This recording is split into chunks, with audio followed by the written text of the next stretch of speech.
Estás escuchando una energía nada corriente. ¡Arrancamos!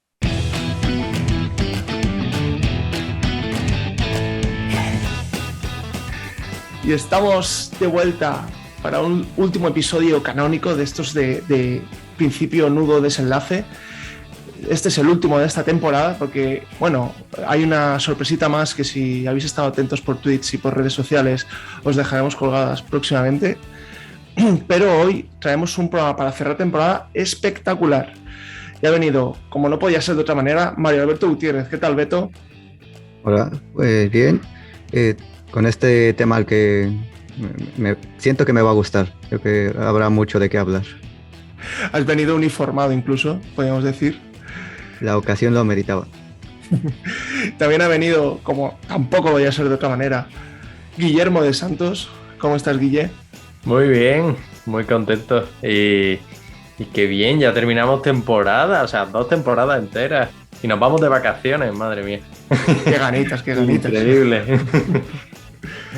Y hoy ha venido un invitado muy especial que nos va a contar un proyecto chulísimo. Ya habéis visto por el título, vamos a hablar de viviendas sostenibles, de conceptos de ingeniería brutales que no se manejan en el día a día. Él se llama Daniel Rubio Signes y es el responsable de ingeniería en Azalea UPV. ¿Qué tal, Dani? Buenas tardes, ¿qué tal? Gracias por la invitación. Con muchas ganas de contaros un poco lo que ha sido esta aventura que ha sido muy intensa, pero también muy bonita. Y bueno, primero que nada, ¿puedes contarnos así en grandes trazos qué es Azalea y por qué, de dónde surge este proyecto? Sí, pues Azalea es un grupo de sanación espontánea de la Universidad Politécnica de Valencia, que tiene esta organización que alberga pues, un montón de grupos estudiantiles que proponen proyectos y se llevan a cabo. Y está formado por más de 40 estudiantes de un montón de disciplinas de la universidad y bueno, compiten en Solar Decathlon Europe, que es la competición europea mundial más importante sobre viviendas sostenibles. Y entonces, al final, se basa en tener un proyecto multidisciplinar con todas las áreas cubiertas y la competición en sí se basa en 10 contextos principales, categorías, ¿no? Desde arquitectura e ingeniería, pero hasta sostenibilidad, comunicación. Y es súper completo. Y nada, pues, al final es parte de una edición primera y ahora pues hemos estado en la segunda, en el 22. Entonces, o sea, habéis estado en las dos ediciones que han existido. Bueno, Solar Decathlon lleva desde 2010 aquí en Europa. Vale. Es una iniciativa de la Energy Neighbor en Estados Unidos y se traspuso aquí en Europa a partir de 2010. De hecho, la primera edición se fue en Madrid. Y ha habido, si no me equivoco, esta era la sexta o la séptima, ahí me pillas. Uh-huh. La anterior edición, 2019, fue en Hungría, que fue donde participó el primer proyecto de Azalea, sobre la barraca sostenible, ya os hablaré ahora. Y este segundo equipo era en 2022 en Wuppertal, en Alemania. ¿Y cómo os ha ido? Porque creo que acabáis de terminar, ¿no?, el concurso hace no llegará un mes. ¿Cómo ha ido este año? ¿Habéis traído premios para casa? Sí, ha ido muy bien. Es un proyecto que nace en 2019, entonces había una fase de diseño, de prototipado y luego de construcción. Y allí hemos estado compitiendo en Alemania desde finales de mayo hasta mediados de junio. Se basaba en construir la casa allí 15 días y luego la monitorizaban, la controlaban y toda esta fase de premios. Y ganamos el tercero en ingeniería de construcción, como la edición primera, el tercero en arquitectura y el primero en innovación, que fue la verdad es que una muy grata sorpresa, porque había muchísimo nivel y presupuestos muy altos. Qué bonito, enhorabuena, antes que nada. Gracias. Entonces, ¿habéis estado allí 15 días con la casa montada o 15 días para montarla? ¿Cómo funciona el concurso? Al final el concurso tiene una fase de diseño que en este año era peculiar porque la competición de Solar Decathlon se llama Goes Urban. Entonces, se basaba en resolver problemáticas reales de la trama urbana y proponían 3 tipos de problemas. Podía ser entre medianeras, una solución de ampliación horizontal o ampliación vertical. Y nosotros planteamos una solución entre medianeras de nueva construcción en el barrio del Cabañal, solucionando una problemática social que se extiende hace varios años. Y así, en resumen, en la fase de diseño ahí en el barrio y cómo transponer una vivienda piloto, por así decirlo, un prototipo de esa vivienda a la realidad, que construimos desde enero hasta finales de abril en la UPV, en Valencia, para ver un poco el temas de ensamblaje y demás. hubo una prefabricación de antes.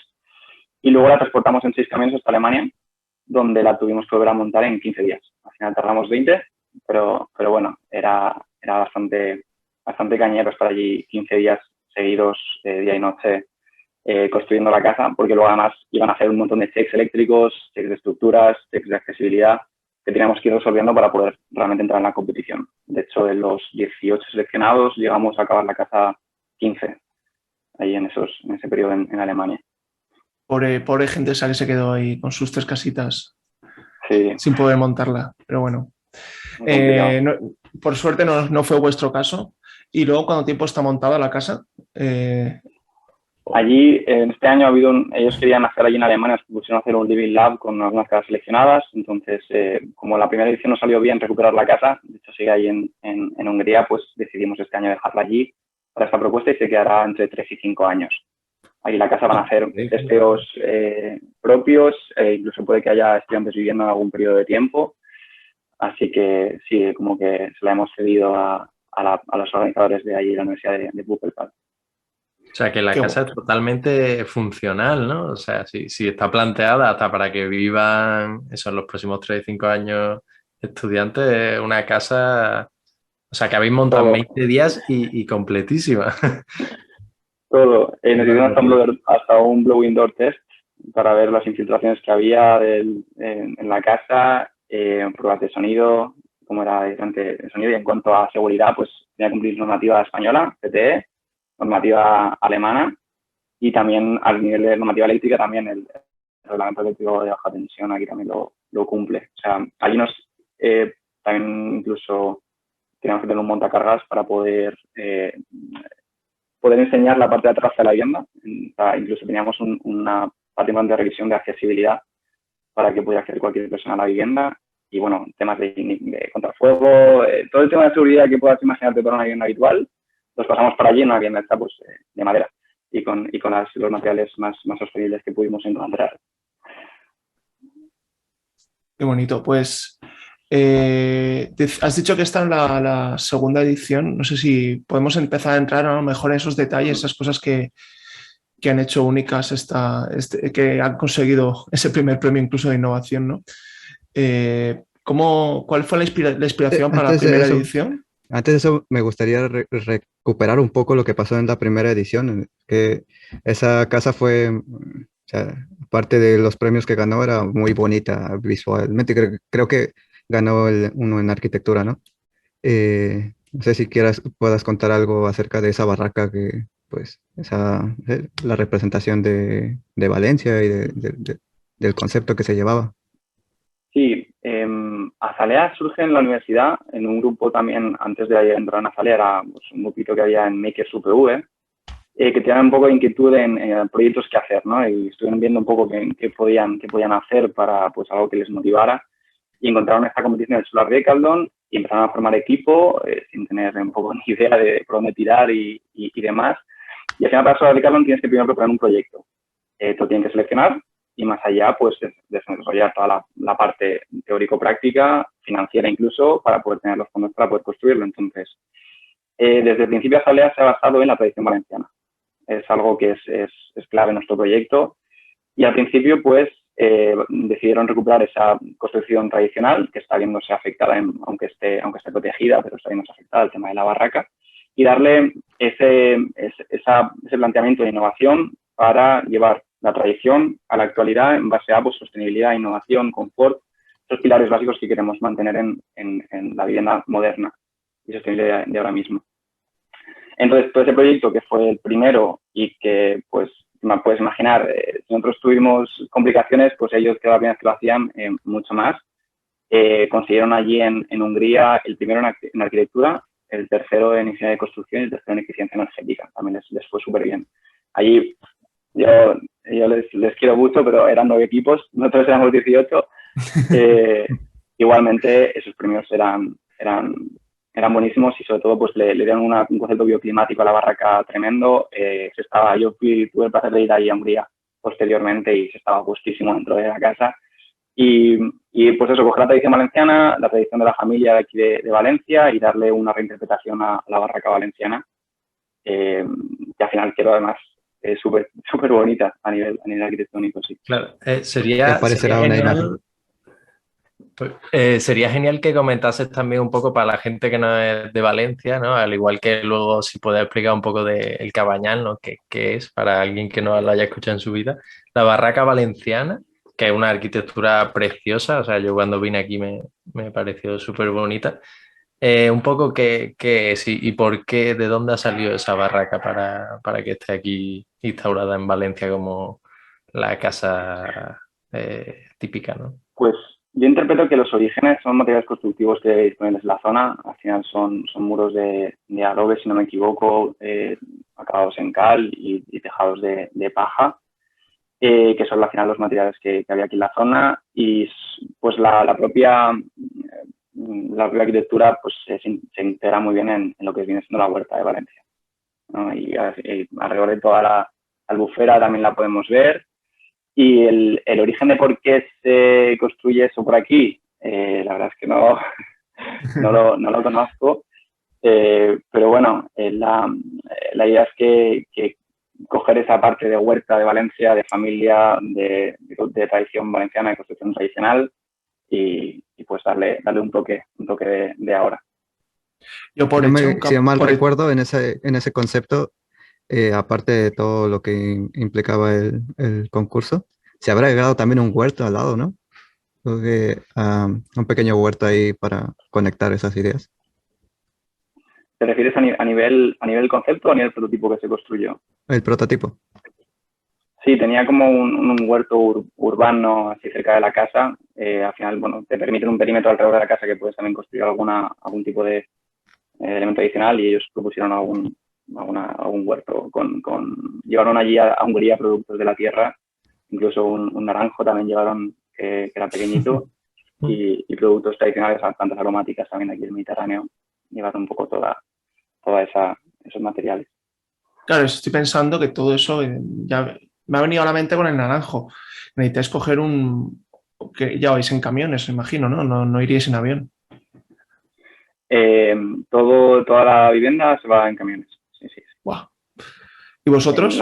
¿Vais con la casa o vais después? Ojalá. Nos hubiera encantado ir en autobús, porque al final también por sostenibilidad gana puntos a nivel ético, a nivel del concurso no te daban nada, pero no nos daba tiempo. Si queríamos en autobús, no nos daba tiempo. Pensad que acabamos inaugurando la casa en esta segunda edición el 29 de abril y el 15 salía el último camión. Y el 19 había que estar allí. Estaba todo justísimo. O sea, que ya estabais vosotros allí antes que la casa, ¿no? Entonces. Sí, eso se montan aquí los camiones y claro, pensar que se desmonta en el orden que allí se tiene que montar a la inversa. Desmontamos lo primero, que es lo último que se tendrá que montar allí y reensamblar en el destino. Entonces, la logística de camiones es simplemente, pues, el primero que se carga es el último que va a llegar a Alemania. Hay que hacerlo con tiempo, porque el último que se carga es el primero que tiene que llegar. Pero bueno, todo al final salió bien y llegaron allí a Alemania en tiempo. Y yo te quería preguntar, bueno, yo tengo entendido, también por echar un capote y solucionar la duda, Guille, que las barracas tienen esa forma así piramidal porque tira el calor, como el calor sube, se queda como en la zona de arriba de la casa y no te hace tanto calor abajo, que en Valencia siempre ha sido una tierra calurosa, ¿no? Y además se orientaban de este a oeste para que entrara el viento por la puerta del este y saliera por la del oeste, entonces también mantenía la casa más fresca de lo que hubieras conseguido de otra manera. ¿Hay alguna cosa que rescatarías, alguna cosa que te gustó mucho de esa primera edición antes de que entremos en la segunda? Al final, a nivel constructivo y a nivel, o sea, fue muy, la llevaron bastante modular, es decir, ellos llevan un bloque entero de bloque húmedo, llevan la cocina y el baño en un mismo bloque que allí tuvieron que simplemente colocar y sobre la casa construir el resto de cerramientos. Y luego llevaban una propuesta de su arquitectura bioclimática, con lo que decías de este oeste, que de ahí se mantuvo y funcionaba muy bien. Y una fachada sur que tenía, en vez de ser la barraca que estaba cerrada a sur, ahí llevaban como un jardín de invierno, por así decirlo, en el que tenían una persiana por la parte de fuera, una doble piel al fin y al cabo. Una fachada cristalada en sur, con una doble piel con estores. Entonces, al final, da mucha más resistencia a esos meses calurosos, con un espacio también habitable en el exterior. Es que está muy bien conseguido. Pues no sé si queréis comentar algo más de la barraca, si no entramos al segundo, al Azalea 2, el regreso, que en realidad se llama Escala. Escala. Escala. Eso sería interesante comentar el nombre de lo que es la escalada y cómo llegó el concepto y cómo se construyó alrededor de ese concepto el prototipo. Sí, como os comentaba, la competición de este año era Ghost Urban y la problemática del Cabañal. O sea, nosotros buscamos otra vez algo de la tradición valenciana que pudiéramos trabajar sobre ella, al final para también mejorarla y aportar ideas aquí al entorno que puedan ser de valor. Entonces, al final el barrio del Cabañal ha sufrido una degradación durante estos últimos años a nivel político y social, o sea, mucha dejadez que ha llevado a casas con pocas condiciones de confort, mucha pobreza energética en el barrio y además pues hay un montón de solares vacíos. Entonces, la propuesta pretende llenar todos esos solares vacíos del Cabañal para darle una posibilidad de una vivienda asequible a la gente del barrio y con estas condiciones de confort y demás que os comentaba. Entonces, para resolver el tema del nombre, la trama urbana del Cabañal eran barracas en el pasado. Y entre las barracas había un espacio que se utilizaba para mantener el tejado de paja y para permitir la ventilación cruzada del barrio, la brisa marina que entraba desde el mar y iba hasta la ciudad. ¿Qué pasa? ¿Qué pasó? Que con ese espacio de Escala y con el paso del tiempo, la construcción moderna ha ido tapando esos espacios entre barracas, porque ya no se utilizaban para el mantenimiento. Entonces, eso también ha bloqueado el paso de la brisa marina y esa ventilación del barrio. Entonces, hemos querido coger ese espacio que tradicionalmente estaba para las barracas y ubicarlo en todas estas viviendas que queremos ubicar por el barrio para volver a dotar el barrio de esa ventilación cruzada, esa ventilación desde la brisa marina hasta la ciudad, intentando combatir los problemas de isla de calor que surgen en las ciudades y también dándoles espacio a la vivienda para iluminación natural, ventilación cruzada, espacio verde y también pues alberga las escaleras de la vivienda. Es la escala tradicional. Bonito, no tenía ni idea de esa parte. ¿Y qué se os ocurrió para rellenar ese hueco que se quedaba? ¿Cómo definirías el proyecto? Así. Claro, al final ese espacio forma parte de la vivienda, tiene unas condiciones de fachada un poco diferentes porque al final tiene unas ventanas grandes para permitir luego abrirlas y permitir esa ventilación cruzada este-oeste con la brisa marina y le otorga a la vivienda también un mayor aislamiento, un colchón térmico y esta ventilación cruzada que os comentaba. Al final se ha integrado totalmente, de hecho el prototipo se puede ver que está al lado, los renders también, es una parte más de la vivienda que no le quita espacio útil porque también alberga las escaleras y permite todas estas partes de ventilación y también incluso jardín urbano, por así decirlo. Tenemos ahí unos cultivos hidropónicos que funcionaron también para darle un poco más de usos a ese espacio.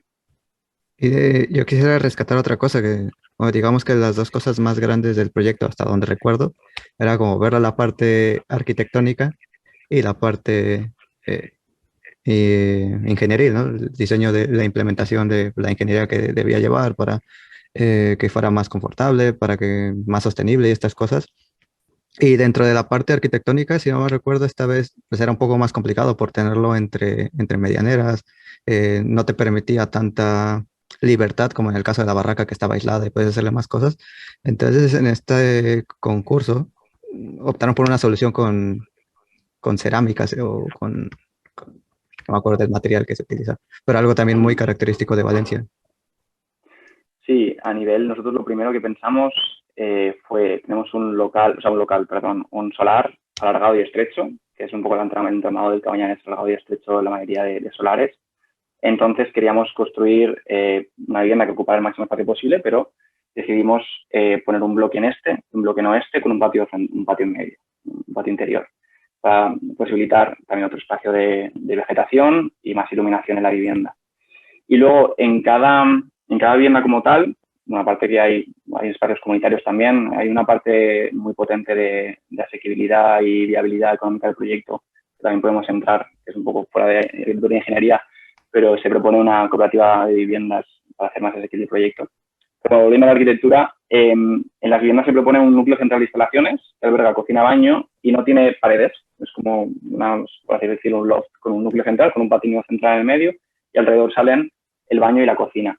Entonces, al no tener paredes, permitimos igualmente la ventilación este-oeste dentro de la vivienda. No habría nada que impidiera ese viento. Y también pues se reducen materiales y tiempos de instalación, ya que todos los cuartos húmedos están concentrados en el mismo sitio. Y en cuanto a materialidad arquitectónica, hemos vuelto a lo local. Al final tenemos una industria muy potente cerámica y tanto usamos como cerámica de nuevo uso como cerámica reciclada para nuestra vivienda a nivel de acabados interiores, sobre todo los suelos y las fachadas exteriores. ¿Y en cada escala, digamos, vivía una familia o cuántas viviendas estaríais proyectando? Sí, a nivel de diseño, en el solar que escogimos estaba en 2 bloques. El bloque de este tenía 2 plantas y una terraza. La planta baja era una vivienda para 2 personas y la segunda planta también. Y en el bloque de oeste teníamos un taller comunitario en la planta baja y luego un dúplex para la planta 2 y 3. Al final era esa disposición. Se estudiaron la gente que iba en el barrio, se hicieron entrevistas, se habló con ellos y se vio los perfiles típicos o los perfiles a los que más habría que ayudar con este tipo de viviendas. Y se decidió pues albergar una familia en el dúplex, una familia monomarental en una de las 2 plantas del bloque este y luego también una pareja en la otra vivienda. Eran 3 viviendas, por así decirlo. Uh-huh. Es que el concepto que tenía yo al principio era que era una casa toda entera. Y ahora que has comentado que no, que entonces la cocina y el baño es compartido, ¿puede ser? ¿O lo que he entendido? No, los espacios comunitarios serían el patio interior, la terraza del bloque de este, el taller, que tendría todas las instalaciones, lavadoras comunitarias y demás. Las viviendas serían privadas. Sí que es verdad que el espacio de la propia vivienda es sin paredes, es como pues, se puede hacer una vuelta alrededor de ese núcleo central de instalaciones. Y lo que también sea comunitario sería la escala, que al final es el espacio de la escalera, también de pues, la accesibilidad de las viviendas. También sería, bueno, quizás cambiando un poquito de tema, pero tenía ganas de que nos contara un poco sobre la parte energética, ¿no? Y no sé cómo se alimenta la casa, un poco cómo habéis solucionado las demandas de tanto de climatización como de electricidad y de agua sanitaria y todo, que al final es fundamental, ¿no? Y supongo que en este tipo de concursos será una fiesta de la innovación, ¿no? En ese ámbito también. Sí, lo primero que se decidió fue, estudiar el clima, modelizar la casa en un software de simulación energética. En este caso, el último que usamos fue OpenStudio con SketchUp para modelizar. Tiene el motor Energy Plus para conocer un poco las demandas. En base a un diseño paramétrico se decidió pues tema de aberturas, de ventanas, de grosor de muros. Se terminó esas condiciones para, con la arquitectura, llegar a un acuerdo entre lo que era mejor para cada uno. Y en base a esa demanda final, después de las iteraciones, pues ya planteamos cómo cubrir con climatización y refrigeración y la ventilación esos espacios. Entonces, principalmente intentamos siempre lo más pasivo posible. Tenemos una parte importante del sistema pasivo, que es la ventilación. Tiene este caloret que ha sonado mucho. Este caloret es un espacio que está en la terraza, orientado a sur, y tiene un material de cambio de fase en dentro. Entonces, es un volumen de aire súper grande, de 9 metros de largo, de ancho creo que es un 40 por 40. Y dentro tiene una cerámica negra con un material de cambio de fase dentro. Entonces, tiene mucha inercia térmica ese material. ¿Qué hacemos? En invierno precalentamos el aire de ventilación de la vivienda, para montar el sistema de ventilación, y pasa por ahí, por ese volumen, recorre ese volumen, se va calentando y llega hasta dentro de la vivienda. Y en verano usamos ese calor que se ha acumulado en esa superficie para usarlo como tiro térmico. Está conectado adentro de la vivienda mediante una chimenea solar que se abre solamente en verano, y aprovecharíamos ese calor que sube para entrar aire fresco desde la escala. Esa es un poco la parte principal pasiva de la vivienda. Luego, a nivel activo, tenemos un recuperador de calor en el sistema de ventilación para poder, cuando no convenga, abrir las ventanas, poder igualmente no perder energía mientras ventilamos y mantenemos la calidad del aire interior. Y luego tenemos un sistema de aerotermia para calentar y refrescar la casa. Al final tenemos unos fan coils como distribución, muy poco consumo, muy poco ruido y que están también en el núcleo central de instalaciones. Y ese sistema de aerotermia con un COP, te puedes imaginar. Además, claro. Hemos elegido una unidad exterior que de hecho se desarrolló se está investigando en uno de los centros de la UPV, que tiene como refrigerante propano y tiene el refrigerante incluido en la unidad exterior y desde la unidad exterior ya sale agua, fría o caliente, depende del modo que esté. Entonces así ahorramos muchos equipos. De ahí vamos a un depósito de 3 serpentines. Los 3 serpentines usamos un serpentín para la solar térmica. También tenemos un sistema de calentar agua mediante tubos de vacío. Cubríamos hasta el 80% de la demanda en Alemania, que es una burrada. Tenemos otro serpentín que es el apoyo de la aerotermia y luego el serpentín de consumo. Es decir, el agua de consumo no se acumula. La consumo con el propia presión de red transcurre por ese depósito que se va calentando a medida que va pasando y va hacia la vivienda. Entonces, esa aerotermia podía variar entre generar agua caliente mediante este serpentín o frío y calor para los fan coils. Y bueno, entiendo que... Perdón, Álvaro, solo por puntualizar, este tipo de sistema sí que sería comunitario, ¿no? Por así decirlo, sí que sería para el bloque entero, ¿no? Exacto. A nivel del diseño del cabañal, planteamos esa unidad exterior en la planta baja, alimentando a todos los consumos de arriba. Incluso estudiamos, no profundizamos mucho en eso, pero sí que la intención era que fuera para las 3 viviendas, una única máquina. Y la regulación fuera individual a partir de los fan coils. Al final te permiten abrir o cerrar la válvula del paso de agua y regular también el ventilador, la potencia del ventilador, que al final es lo que te permite tener más o menos energía. Yo estaba pensando que has empezado a decir la máquina de aerotermia y la bomba de calor con un COP de 87.522. Vamos a poner 53 serpentines para que sea más eficiente. Vamos a poner todo esto, supongo que tiene un coste. No penalizaba a la hora de concurso. No había que hacer un equilibrio entre innovación y coste. Sí, hay 2 partes principales. La parte del diseño, al final tenemos que construir una vivienda asequible para el cabañal en cuanto a la parte de diseño, porque al final tiene que estar dedicado a la gente y que fuera asequible. Y luego le gustamos llamar un Fórmula 1 para la competición, este tipo, ¿no? Sí que es verdad que al final un sistema centralizado es mucho más económico que un individualizado. Entonces, aunque la aerotermia pueda ser costosa, mucho más rentable que quemar gas para calentar o un termoeléctrico, que al final cada kilovatio eléctrico es un kilovatio de calor. Entonces, el sistema centralizado ya te cubría un poco esa idea de hacerlo asequible para todos. Y a nivel de prototipo, pues era la única opción que teníamos, porque el prototipo era una vivienda única con la terraza transitable arriba. Entonces, tuvimos que transponer ese sistema centralizado a hacerlo individualizado para la vivienda. Sí que yo, si volviera a diseñar a nivel de Valencia, hubiera omitido a lo mejor los colectores de tubos de vacío, porque con la fotovoltaica y la aerotermia ya tienes una buena producción de calor sin apenas energía de la red. Pero es verdad que Alemania había mucha menos disponibilidad de sol y queríamos también implementar ese sistema, que era interesante porque eran tubos de vacío que estaban ubicados en plano y se integraban perfectamente encima de la escala. Y entonces ahí también quisimos incluir pues un poco este sistema adicional. Yo quería preguntaros, porque habéis oído lo del caloret, ha sonado, pero creo que hemos pasado demasiado por encima. ¿Ese es el material de cambio de fase o me estoy confundiendo? Y entonces, para la gente que no sepa lo que es un material de cambio de fase, si pudierais, no sé si Dani directamente o creo que Beto estuvo trabajando justo en eso, igual lo podéis contar un poco entre los dos exactamente cómo funciona un material de cambio de fase y qué utilidad tiene. Pues si quieres empiezo yo con el concepto. Fue interesante porque al final nosotros el reto que teníamos era que había que mantener la casa en condiciones de confort en Alemania sin usar sistemas activos. Durante la competición no nos permitían encender los fan coils para ningún momento. Entonces pensamos que ahí iba a hacer frío en Alemania, al final es el primer pensamiento que tienes, aunque luego la competición fue en junio y hizo bastante calor. Pero pensamos qué podemos hacer. Y dándole muchas vueltas, llegamos a este sistema de pues, utilizar una superficie caliente para calentar el aire.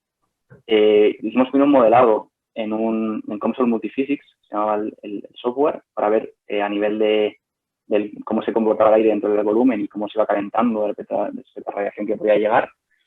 Y luego hicimos un prototipo de 2 metros durante el verano. Lo probamos en noviembre en Valencia, le pusimos sensores y flipamos.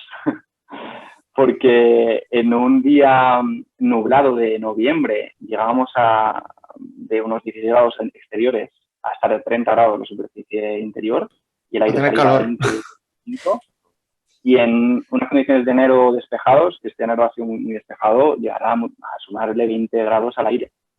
Una barbaridad. Y ya digo, con algo que estaba sensorizado y probado. El material de cambio de fase, si quieres darle tu veto, pero bueno, en resumen es un material que, bueno, consume mucha energía. Bueno, dale veto. Es micro. Estaba muteado. Al final son los PCMs o los materiales Phase Change Materials. Son materiales que dentro de cierto rango de temperatura, como su nombre dice, cambian de fase, ¿no? Imaginemos que tienes un material en estado líquido, en estado sólido, bueno, y lo empiezas a calentar como un hielo, como el hielo, lo empieza a calentar, se derrite. Y cuando se enfría, vuelve a ser sólido. Entonces son estos pequeños materiales que al pasarle o al agregarle calor, aprovechan ese calor y lo guardan por cierto tiempo, ¿no? Entonces, como lo que decía, tiene mucha inercia, puedes ir utilizándolo como reservorio, como reserva de energía que la vas a utilizar en algún otro momento. Lo que pues, puedes calentarlo en la noche, por el día, cuando le está pegando el sol, y cuando lo requieras, ese calor que ganó cuando le pega el sol lo va cediendo y lo utilizas dentro de la aplicación que quieras hacer. Un poco... Sí, yo quería puntualizar que es especialmente interesante que cambie de fase, porque al cambiar de fase no cambia su temperatura. Entonces, está almacenando energía sin calentarse realmente. Porque si nosotros ponemos, yo que sé, una balsa de agua en la pared, cuando ese agua almacena energía, también calienta, porque pasa de 20 a 40 grados, entonces te está dando calor directamente. De la otra manera, solo empieza a soltar ese calor cuando baja la temperatura, ¿no? ¿Sería algo así el concepto? No sé si me he equivocado en algo. Sí, eso es. Tiene una parte importante de que no ves que el material no va subiendo de temperatura y luego sí que pega un pico fuerte y luego baja muy, muy lento. Y esto, ¿Lo teníais en calor latente? Aprovechar el calor latente que va a ir absorbiendo el material. ¿Lo teníais sobre el techo o también en las paredes? O... Estaba integrado en la escala. Le hicimos como un bocado a la escala y estaba en la parte de arriba hacia sur, estaba integrado ahí de cara a sur solamente en esa parte, pero bueno, pues no sé, 9 metros. Al final también, como tenía que estar integrado con el sistema de ventilación, tenías que poner un sitio en el que también sea fácil llevar los conductos. Pero la escala no es todo el hueco, es solo una parte. La escala es que la escala ya no es un hueco, fue un hueco del pasado. En la casa ya es un espacio cerrado que alberga la escalera y que claro, como tenemos una terraza transitable en la parte de arriba, ¿cómo lo explico? Al final de pensar es una... Va a estar una imagen acá arriba, así que explícalo como puedas y aquí agregaremos algo. La gente que escucha el podcast, que pondremos alguna foto en notas o algo. Sí, al final es un espacio que es como un prisma, que a lo largo es todo lo largo de la vivienda y ancho es 1,36. Es decir, pues tiene la fachada principal más 1,36 de la escala y hacia el patio interior va todo ese prisma. Entonces, sobresale de la terraza también lo equiparable a una planta, unos 3 metros, porque tenemos la terraza integrada. La escala tendría como toda la altura del bloque y en este caso pues hay una parte que es la terraza que simularía pues pues el espacio que ocuparía una vivienda pues se convierte en terraza. Entonces, ahí toda la escala tiene como una parte que pega a la medianera, que pega al edificio de colindante, y una parte que da a la terraza. Es como la escalera de al lado, ¿no? La escala es la escalera que está al lado del edificio. el hueco en este Exacto. caso, ¿no? Pero ya te digo que es una parte que tiene fachada y tiene pared. Totalmente, es un volumen cerrado. Entonces, también tiene techo, toda la estructura que hicimos, también tenemos una estructura arriba de forjado y sobre ese forjado es donde pusimos el caloret orientado al sur. Gran nombre, por cierto. Ha causado furor allá donde va, como la originaria. Y no sé, ¿tenéis alguna duda, Guille o Beto, sobre el proyecto? Yo estaba pensando un poco en lo de que has comentado, el premio de la innovación, que no esperabais. Bueno, que no sé si os esperabais, pero supongo que tuvo que ser una gran ilusión ganarlo. No sé si hay alguna cosa más o fue principalmente por el tema este del caloret y la chimenea solar. No, afortunadamente la verdad es que nos dimos cuenta después, o sea, sí que es algo que creíamos que podíamos puntuar bien, pero bueno, ganamos y con mucha diferencia además. Nos llevamos como casi 15, 20 puntos de 80, o sea, de 100, perdón, al segundo. Y al final es que le fuimos metiendo una vuelta de tuerca a cada cosa. Desde el baño, que las puertas se convertían en paredes. Es un baño que estaba cerrado y al abrir las puertas chocaban con la pared de enfrente, entonces se convertía en espacio cerrado. Podías tener el lavabo en un espacio que podías recorrer la vivienda, pero luego cuando querías intimidad, abrías las puertas y tenías unas paredes. Teníamos un tubo solar también integrado en el baño, ya que teníamos un solar alargado y estrecho, pues introducimos un tubo solar que caía justo en el lavabo, que era la mejor luz de la casa. A nivel de afordabilidad, o sea, la asequibilidad, la traducción siempre me cuesta, el modelo de cooperativa de viviendas, porque al final la categoría de innovación eran 5 categorías diferentes que se puntuaban de 0 a 20. Ingeniería, arquitectura, sostenibilidad, affordability y la quinta, urbanismo, que también había una categoría importante. Entonces, incluso en asequibilidad, el planteamiento de la propuesta de cooperativa público-privada de viviendas tenía en cuenta una concesión del ayuntamiento de un espacio público, de un solar público, a una empresa privada, que era la que hacía la inversión fuerte, y luego se destinaba un porcentaje de las viviendas a vivienda social. Además, la propuesta de los habitantes tomaban parte en la cooperativa, que tenían relación entre pues, las decisiones que se tomaban en la construcción y luego también a nivel energético pues, se generaba una energética entre las diferentes viviendas de cada cooperativa. Cada cooperativa tendría como unas 4 o 5 bloques de viviendas del diseño de escala y ese sistema de concesión posibilitaba que la inversión fuera mucho más reducida. Es un sistema que pues, a nivel de carreteras públicas está muy extendido, pero a nivel de vivienda no se ve nunca y hasta ese tipo de cosas pues les dimos una vuelta. E incluso otro elemento que nos gusta mucho explicar y que gustó muchísimo allá en Alemania es el Life Versus, que integra recuperación de aguas y sostenibilidad. Es el pavimento del patio interior. Que son, Dana, ¿cómo lo has llamado? Life Versus se llama. Life Versus. Está patentado, de hecho, por creo que gente de la arquitectura de Valencia. Está también de la zona. Y son restos de cerámica del sector que se ponen en vez de horizontal, se ponen en vertical. Y entonces, bajo se pone una capa de un material plástico que cubre una capa de arena. Entonces, el agua de la lluvia filtra por esas cerámicas, cae por la arena, se filtra más y se conduce a un depósito para luego recuperar el agua para regar, limpiar, el inodoro. Y entonces era muy, muy resistente, era cerámica, al final, que era cerámica, pero permitía que se recuperara no solo el agua del tejado, que también se recuperaba, sino del patio, cualquier suelo, que lo planteamos ahí, pero podía estar planteado hasta en la calle, porque al final es un pavimento con mucha resistencia. Y ese sistema también pues, nos dio muchos puntos por la parte de circularidad de los materiales y de propio aprovechamiento de aguas. Qué pasada. La verdad es que pensasteis en cada uno de los detalles, ¿eh? ¿No será que estuvisteis mucho tiempo en casa en 2020? Yo de que aún son muchas las cosas y hasta que no te has dado cuenta después de decir, ostras, es que cada cosa que explicas tienes que hacer un resumen cuando quieras hacer una exposición del proyecto porque parece que no... podéis hacer una tesis de cada enchufe, ¿no? Prácticamente.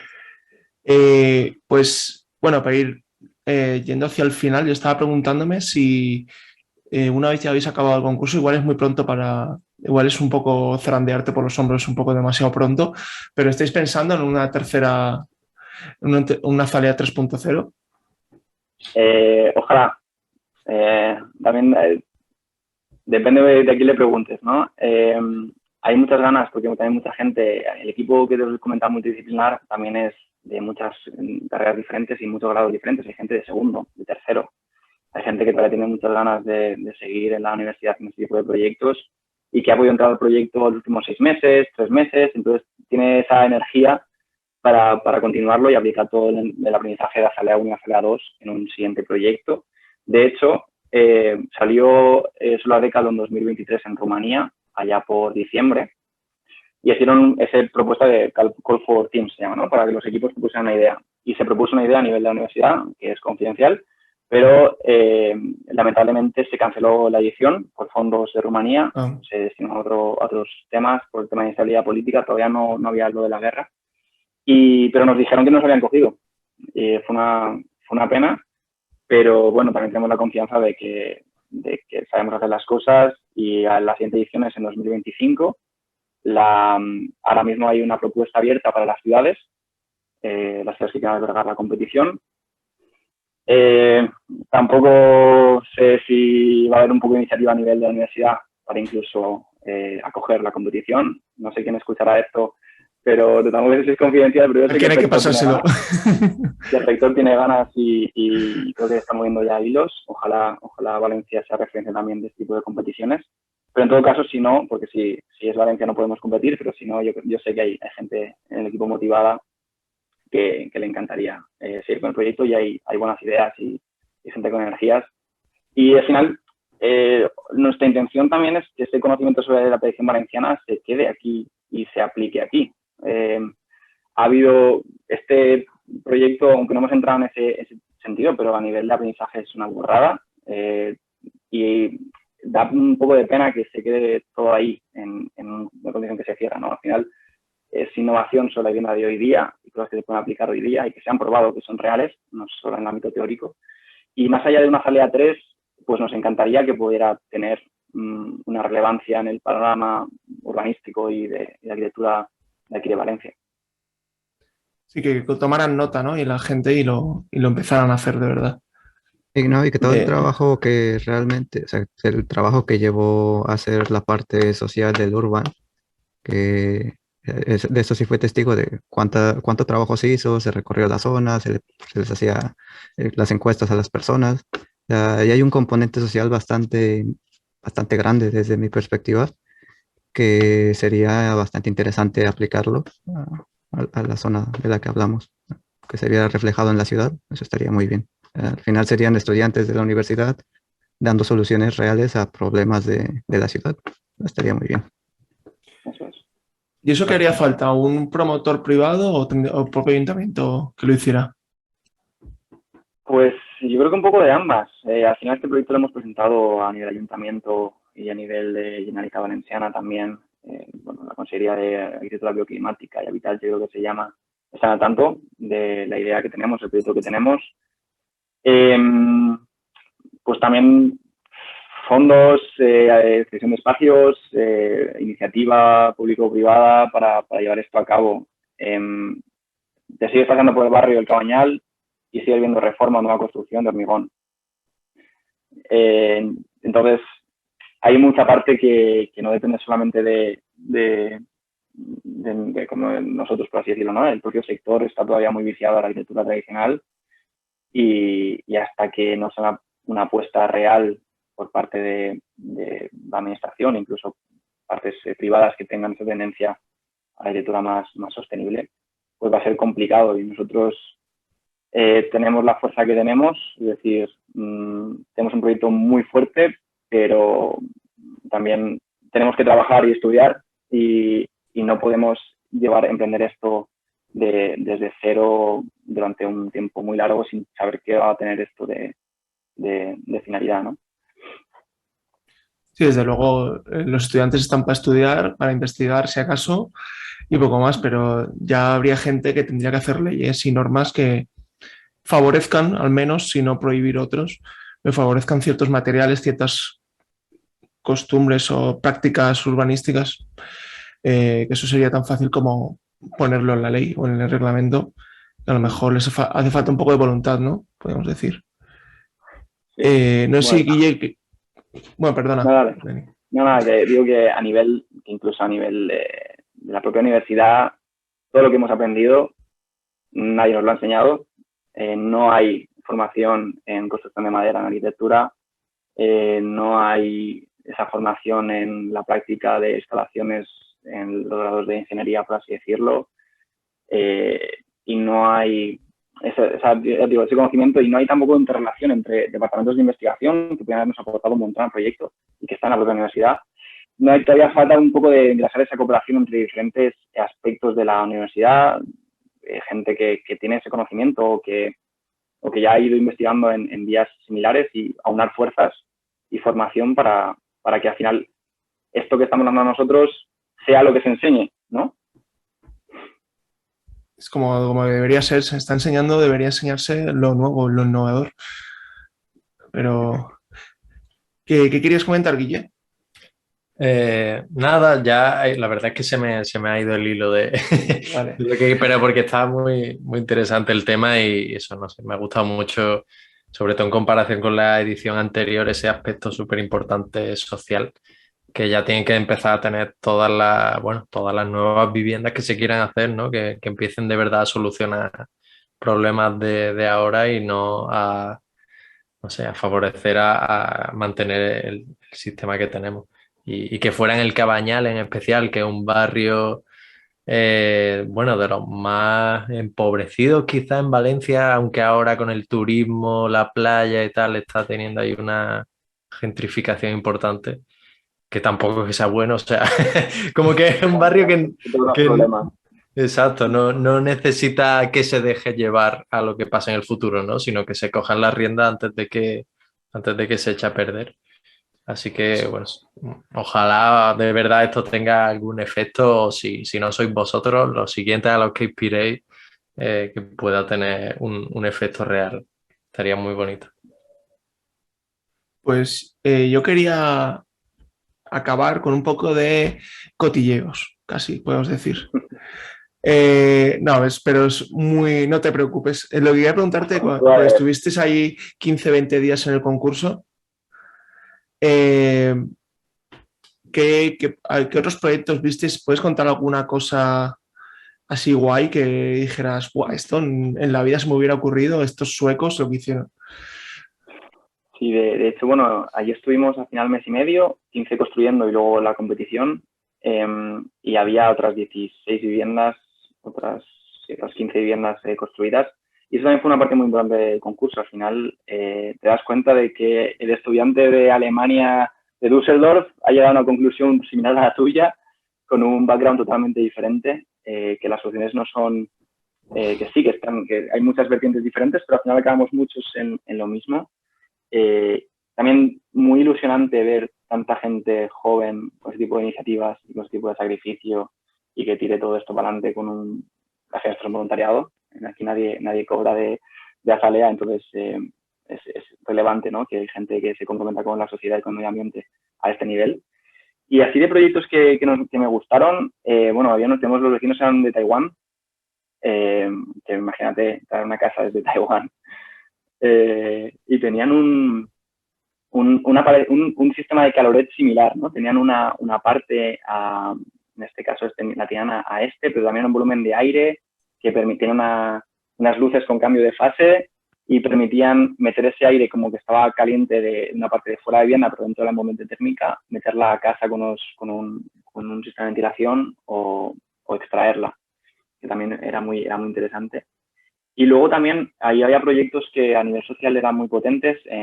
Los franceses querían recuperar una zona turística que ya no tenía nieve, que era un hotel que estaba degradado porque ya no había turismo en esa zona, y reconvertirla a hacer una residencia de ancianos, haciéndole la menor intervención arquitectónica posible, simplemente una adición de espacios comunes y de terrazas y espacios de aire libre, que también se ha visto mucho cómo se potencia espacios comunes en las viviendas. Y mucha ampliación con poca obra nueva, que también es importante. Vemos que es muy importante rehabilitar más allá que construir y que se puede rehabilitar de una manera con poco coste y mucha rentabilidad energética, por así decirlo. Sí. Digo, hay muchas casas vacías ya disponibles que se podrían simplemente rehabilitar, no hace falta esos grandes planes urbanísticos a los que estamos acostumbrados de vamos a hacer 200 casas nuevas. Exacto. Sí, eso es tremendo y casas aunque están habitadas también, que tienen unos consumos de energía brutales por las pocas condiciones que hemos planteado aquí desde el principio de la arquitectura de España. Puedo decir Valencia, pero yo creo que en España las condiciones de aislamiento, sobre todo, que es algo súper básico, súper fácil y muy clave luego en el consumo de cada vivienda, cómo ese tipo de situaciones no están ya atacadas en las nuevas viviendas. Sí, me acuerdo un ejemplo que pusieron una vez de que la gente mira mucho la amortización de poner una ventana de mejor aislamiento, no sé qué.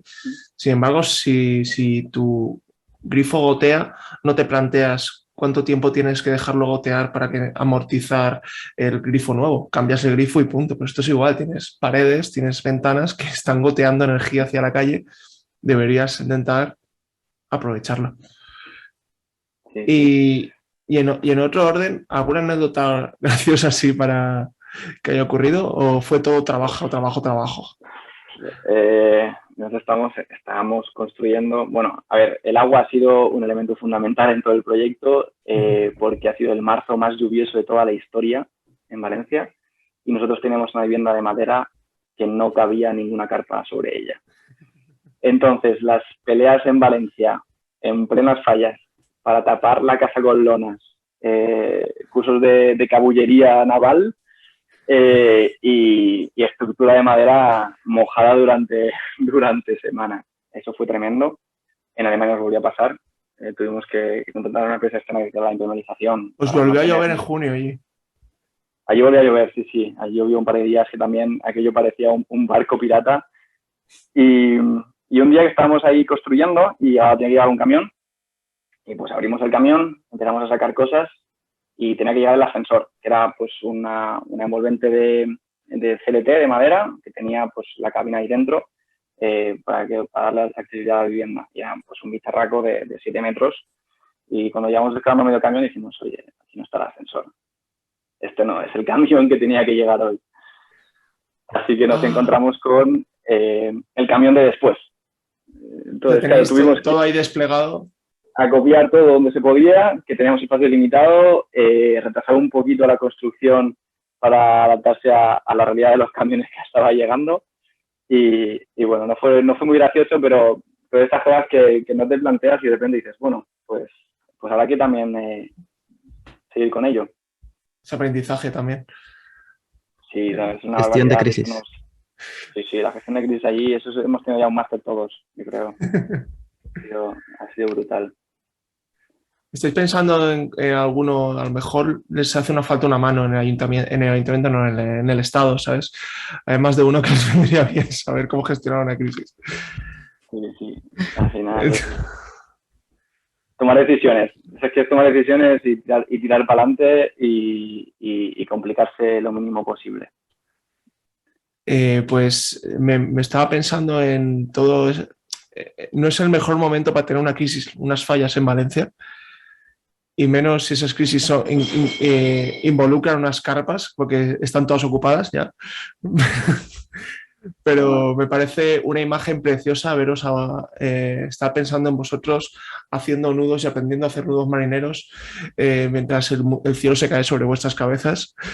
Una imagen preciosa para acabar a lo mejor este programa. No sé si quieres dejar algún último mensaje, algún agradecimiento o algo. No, al final este proyecto ha sido de toda la gente que ha pasado por él. Ahora toca descansar después de acabar a finales de junio con todo este proyecto. Ya te digo, una enhorabuena tremenda a todo el equipo por el trabajo hecho. Al final lo que todos destacamos de todo este proyecto es el equipo. A nivel humano ha sido brutal y muy necesario llevarnos bien, aunque suele haber roces, pero bueno, llevarnos bien en general para poder tirar con algo así para adelante, con un voluntariado de este tipo. Y al final, pues, De hecho, este fin de semana vamos a una casa rural todos juntos. Supongo que nos habremos llevado bien. Así que un saludo a todo el equipo, que ojalá lo escuchen, yo creo que sí. Y nada, que la universidad, el ayuntamiento, la Generalitat, escuchen este tipo de proyectos, escuchen cómo gente sin recursos, sin financiación, puede llevar a cabo algo así, que solucione problemáticas reales y ataque la emergencia climática, que todo el mundo se llena la boca con la emergencia climática. Bueno, pues aquí tienes a un grupo de chavales que han hecho algo realidad, no solamente planes estratégicos ni a largo plazo ni nada, un diseño, un prototipo y que cumple las condiciones actuales de la ciudad. Pues muchas gracias y enhorabuena, Dani. También desde mi parte, o menos, creo que todos los que estamos aquí, me parece un proyecto espectacular y como dices, que resuelve un problema real con soluciones reales. Así que, bueno, quedaremos pendientes a ver si toman nota y si hacen la casa de verdad. Habrá que ir a celebrarlo también, pasarlo muy bien en este fin de semana en la casa rural. Y bueno, a la gente, a nuestra querida audiencia, decirles que nos vemos ya para septiembre, octubre. Vamos a tomar un descansito en verano. Hace mucho calor, tengo que cerrar la ventana para grabar y no puede ser esto. Así que nos vemos a la próxima. Muchas gracias por escucharnos todos los programas y toda esta temporada y la anterior. Y hasta la vista. Gracias, Dani. Gracias.